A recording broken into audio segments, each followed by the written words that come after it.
Vote কিনতে আপনার বাড়িতে যায়, তাহলে ঝাঁটা বারুণ প্রস্তুত রাখবেন এবং সেটি দিয়ে তাদেরকে ঝেঁটিয়ে বাসা থেকে বিতাড়িত করবেন। ঝিনাইদহ জেলা কর্তৃক একটি গণ শোভাযাত্রার আয়োজন করা হয়েছে। মূলত একটি গণতান্ত্রিক বাংলাদেশ, বৈষম্যহীন বাংলাদেশ, নতুন বাংলাদেশ গঠনের লক্ষ্যেই আমাদের এই শোভাযাত্রা। একটি গণ অভ্যুত্থান হয়েছে, এই গণ অভ্যুত্থানে 2000 মানুষ শহীদ হয়েছে, 30,000 আহত যোদ্ধা। এইবার যদি রাষ্ট্র সংস্কার না হয় তাহলে বাংলাদেশে আর কখনোই রাষ্ট্র সংস্কার হবে না। আমরা সেই আকাঙ্ক্ষার জায়গা থেকে আজকে ঝিনাইদহ জেলা থেকে এই গণ শোভাযাত্রা শুরু করেছি। এই শোভাযাত্রা 64 জেলাতেই করা হবে। আমরা মনে করি জনগণের কাছে আমাদের যেতে হবে, যেহেতু আসলে অসংখ্য মানুষ বাংলাদেশে, সবার কাছে আসলে পায়ে হেঁটে যাওয়া সম্ভবপর নয়। সেই লক্ষ্যে আমরা আজকে এই গণশোভাযাত্রার আয়োজন করেছি। আমাদের সাথে অসংখ্য মানুষ এই শোভাযাত্রায় অংশ নেবে। আমরা মূলত পিকআপে করে এবং বাইকে করে এই শোভাযাত্রা শুরু করব। আমরা যেটি মনে করি, দেখেন, এই যে বাংলাদেশ অতীতে অনেকগুলো আন্দোলন হয়েছে। আমরা দেখেছি 71-এর মহান মুক্তিযুদ্ধ, এরপরে সাম্য, মানবিক মর্যাদা, সামাজিক সুবিচার, যেটি মহান মুক্তিযুদ্ধের মূলনীতি ছিল, সেটি বাস্তবায়ন করা সম্ভবপর হয়নি। 90-এর স্বৈরাচার বিরোধী আন্দোলন, সেই আন্দোলনের পরে যে ধরনের প্রতিশ্রুতি রাজনৈতিক দলগুলো দিয়েছিল, সেই প্রতিশ্রুতিও কিন্তু বাস্তবায়িত হয়নি। তার মানে কি? তার মানে আমরা প্রত্যেকবার স্বৈরাচারের মসনদ সঠিকভাবে ভাঙতে পেরেছি, কিন্তু ভাঙার পরে যে গড়ার কাজ, সেই কাজটা আমরা করতে পারিনি। যে কারণে এইবার জনগণ যে আকাঙ্ক্ষা ব্যক্ত করেছে সেটি হলো নতুন বাংলাদেশ। আর এই বাংলাদেশ গঠনে সবথেকে বেশি ভূমিকা রাখতে হবে তরুণদের। আমি যেহেতু ঝিনাইদহ জেলার সন্তান, সুতরাং আমার দায়িত্ব এই জেলার খেটে খাওয়া মানুষের যে আকাঙ্ক্ষা, খেটে খাওয়া মানুষের যে আশা ভরসা প্রত্যাশা, সেটা পূরণ করা। সেই লক্ষ্যে আমরা এই ঈদের পর থেকে আমরা গণসংযোগ করেছি, আমরা বাড়িতে বাড়িতে গিয়েছি, হাট বাজারে গিয়েছি, মানুষের কথাগুলো আমরা শোনার চেষ্টা করেছি। মানুষ আসলে কি চায়? মানুষ এই মুহূর্তে নতুন নেতৃত্ব চায়, যারা দখলদারিত্বের সাথে অতীতে কখনোই জড়িত ছিল না, যারা চাঁদাবাজির সাথে কখনোই জড়িত ছিল না, যাদের নামের আগে সন্ত্রাস এই শব্দটি নাই, সে ধরনের নেতৃত্ব কিন্তু মানুষ চাই। আমাদেরও আশা করি যে গণ অধিকার পরিষদ আগামী যে নির্বাচন হবে, সেই নির্বাচনে ভালো করবে। বিশেষ করে নির্বাচন নিয়ে একটি ধোঁয়াশা ছিল। গতকাল মাননীয় প্রধান উপদেষ্টা যে বক্তব্য দিয়েছেন এবং যে যৌথ প্রেস ব্রিফিং এসেছে বিএনপি এবং অন্তর্বর্তীকালীন সরকারের পক্ষ থেকে, এটাকে জনগণ অত্যন্ত ইতিবাচকভাবে দেখছে। নির্বাচনে যে ধোঁয়াশা ছিল, সেই ধোঁয়াশা ইতিমধ্যে কেটে গিয়েছে। অবশ্যই মাননীয় প্রধান উপদেষ্টা যে ধরনের তার সিদ্ধান্তের পরিবর্তন, অবশ্যই জনগণের জন্যই তো সিদ্ধান্ত। সেই সিদ্ধান্ত যদি আলাপ আলোচনার মাধ্যমে পরিবর্তন হয়, সেটা তো আসলে খুবই ভালো। আমরা দাবি রেখেছিলাম ডিসেম্বর ইলেকশন করতে পারলে ভালো হয়। সেই জায়গা থেকে পবিত্র রমজানের আগে ফেব্রুয়ারিতে ইলেকশন করার বিষয়ে প্রধান উপদেষ্টা যে তিনি প্রতিশ্রুতি জাতির কাছে দিয়েছেন, সেটাকে আমরা ইতিবাচকভাবে দেখছি। সবাইকেই সবার জায়গা থেকে সরে যেতে হবে।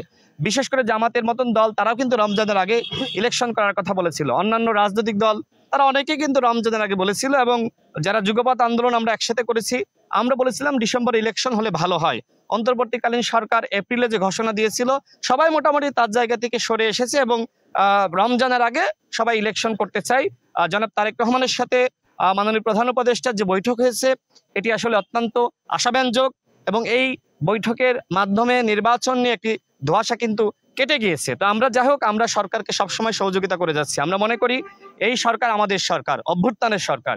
এই সরকারকে রাষ্ট্র সংস্কারে সহযোগিতা করতে হবে, গণহত্যার বিচারে সহযোগিতা করতে হবে। আমরা সমালোচনা করেছি সরকারের, কারণ সরকারের কিছু উপদেষ্টার ব্যর্থতা, সেই দায়িত্ব আসলে আমরা নিতে পারি না। যে কারণে আমরা কিছু উপদেষ্টার ব্যর্থতা নিয়ে আমরা সমালোচনা করেছি। বিশেষ করে গণহত্যার পরেও এই যে মানুষকে, মানে অপরাধীদেরকে গ্রেপ্তার করা হয়নি। বিশেষ করে আওয়ামী লীগের যে 300 দামি এমপি ছিল, তাদেরকে গ্রেপ্তার করা হয়নি। শেখ পরিবারের যে সকল সদস্যরা যারা মাফিয়াতন্ত্র বাংলাদেশে কায়েম করেছে, গুম খুন করেছে, তাদেরকে এখনো পর্যন্ত একজনকে গ্রেপ্তার করা হয়নি। এবং এই যে সাবের মান্নান সহ দামি এমপিরা যে জামিন পেয়েছে, কিভাবে জামিন পেল, সেটা নিয়ে আমরা সমালোচনা জানিয়েছি। এরকম অসংখ্য বিষয় নিয়ে আমরা সমালোচনা জানিয়েছি সরকারের। একই সাথে সরকার যে বিষয়গুলোতে সবসময় প্রশ্ন, আমরা আমাদের দলের পক্ষ থেকে যে ঘোষণা দিয়েছি যে আমরা 300 আসনেই আমরা নির্বাচন করতে চাই। নির্বাচন নিয়ে এখনো পর্যন্ত কোনো দলের সাথে আমাদের আলোচনা হয়নি।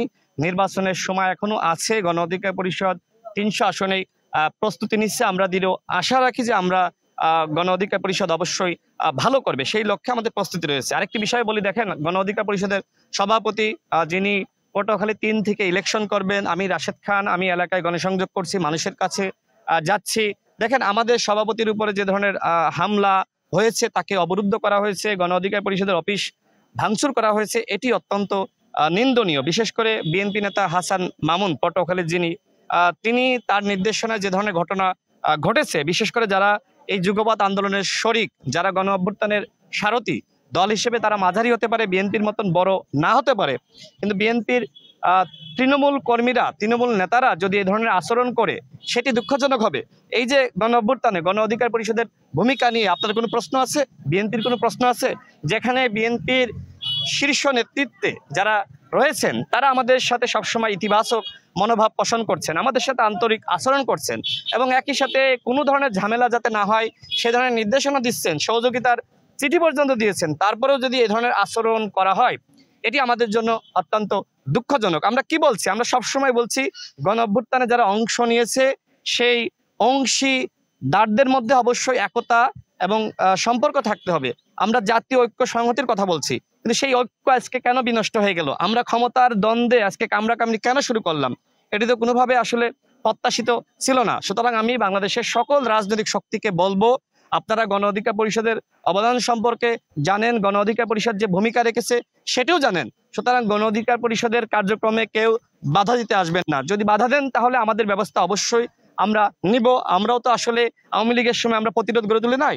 সুতরাং কেউ যদি আমাদের উপর বাধা দেয়, হামলা মামলা করে, সেটা আমাদের মতন করে আমরা অবশ্যই মোকাবেলা করব। তবে এই মুহূর্তে আসলে নিজেদের ভিতর কামড়াকামড়ি করা, মারামারি করা, এইটা এই সময় না।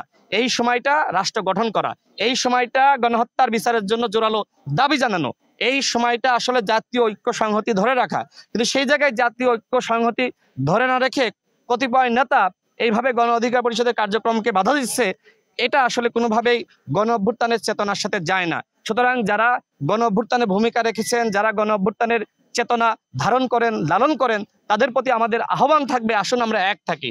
গণ অধিকার পরিষদের কার্যক্রমকে কোনোভাবেই কেউ বাধাগ্রস্ত অতীতেও পারে নাই, হাসিনাও পারে নাই, এখনো কেউ পারবে না। বিএনপির সাথে আমাদের সুসম্পর্ক রয়েছে। জনাব তারেক রহমান, বিশেষ করে জনাব নুরুল হক নূরের উপর হামলার পরে জনাব তারেক রহমান খোঁজখবর নিয়েছেন, বিএনপির স্থায়ী কমিটির সদস্য জনাব সালাউদ্দিন আহমেদ খোঁজখবর নিয়েছেন, বিএনপির আরো অনেক শীর্ষ নেতৃত্ব খোঁজখবর নিয়েছেন। সেই জায়গায় বিএনপির একজন কেন্দ্রীয় সদস্য তিনি যদি কাউকে তোয়াক্কা না করেন, তিনি যদি নুরুল হক নূরকে বাধাগ্রস্ত করেন, তিনি যদি নুরুল হক নূরের গণসংযোগে পাল্টা মিছিল তিনি করেন, এটি আসলে কোনোভাবেই গণ অভ্যুত্থানের চেতনার সাথে যায় না। গণ অভ্যুত্থানে তার ভূমিকা, নুরুল হক নূরের ভূমিকা আমরা সবাই জানি। নুরুল হক নূর সেই ব্যক্তি যিনি বলেছিলেন ৯০% সরকারের পতন হয়ে গেছে, 10% ধাক্কা দাও। সেই জায়গায় তার কার্যক্রমে বাধা দেওয়া, অফিস ভাঙচুর করা, তাকে আপনার নানানভাবে বাধাগ্রস্ত করা, এটি আসলে কোনোভাবেই জনাব হাসান মামুনের সাথে যায় না। আমি যেটি বলতে চাই সর্বশেষ, আমরা গণ অধিকার পরিষদ আমরা এগিয়ে যাচ্ছি। আমাদেরকে আসলে কোনোভাবেই থামানো যাবে না। অতীতে আওয়ামী লীগও পারে না, এখন যদি কেউ মনে করে আমাদের থামাবে, সেটি পারবে না। আমরা আমাদের মতন করে আমাদের সাংগঠনিক কার্যক্রম করছি।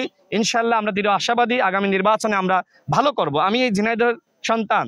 আপনি খোঁজ খবর নেন যে মানুষ আমাকে ভালোবাসে কি বাসে না, মানুষ আমাকে ঘিরে তাদের প্রত্যাশা আছে কি আছে না, এখনো পর্যন্ত কেউ বলতে পারবে? গণ অভ্যুত্থানের পরে শুধু আমি না, আমার ঝিনাইদহ জেলার যে সকল নেতাকর্মীরা রয়েছে, কেউ চাঁদাবাজি করেছে, দখলদারিত্ব করেছে, অন্যায় করেছে, কোনো দপ্তরে গিয়ে কাউকে হুমকি দিয়েছে, কাজ দাও, এ করো, না করো, না করলে তোমার এই সমস্যা, এই ধরনের হুমকি ধামকি কেউ দেয়নি। আমাদের নেতাকর্মীরা সবসময় শান্তিপূর্ণভাবে কাজ করে যাচ্ছে এবং একই সাথে গণমানুষের যে আকাঙ্ক্ষা, সেই আকাঙ্ক্ষা বাস্তবায়নে আমরা অগ্রসর হচ্ছে। আজকে সেই লক্ষ্যে মূলত মানুষের কাছে যাওয়া।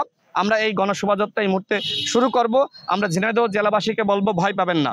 বাংলাদেশে আগামীতে যে নির্বাচন হবে, সেই নির্বাচন ইতিহাসের সবথেকে সেরা নির্বাচন হবে। এই নির্বাচনে কোনো চাঁদাবাজ, দখলদার, মাফিয়াতন্ত্র কায়েম করেছে, ফ্যাসিবাদের সাথে জড়িত ছিল, এমন কাউকে ভোট দিবেন না। ভোট দিবেন ভালো মানুষকে দেখে। ভালো মানুষরা যদি এমপি মন্ত্রী না হতে পারে, তাহলে এই যে গণঅভ্যুত্থান, সেই গণঅভ্যুত্থান ব্যর্থ হবে। সুতরাং আপনাদের সামনে সুযোগ এসেছে। 2 কেজি মাংস আর 10 কেজি চালের বিনিময়ে, ভোটের আগে 500 টাকার বিনিময়ে আপনার বিবেককে বিক্রি করবেন না। আপনি জনমানুষের পাশে থাকুন এবং যারা প্রকৃতপক্ষে জনপ্রতিনিধি হওয়ার যোগ্যতা রাখে, যারা সৎ, যাদের নৈতিকতা আছে, তাদের টাকা না থাকতে পারে, সততা রয়েছে, মানুষের কল্যাণে কাজ করে, তাদের অতীত অভিজ্ঞতা রয়েছে, এরকম মানুষকে দেখে শুনে ভোট দিবেন। যারা ভোট কিনতে চায়, তারা যদি ভোট কিনতে আপনার বাড়িতে যায়, তাহলে ঝাঁটা বারণ প্রস্তুত রাখবেন এবং সেটি দিয়ে তাদেরকে ঝেঁটিয়ে বাসা থেকে বিতাড়িত করবেন।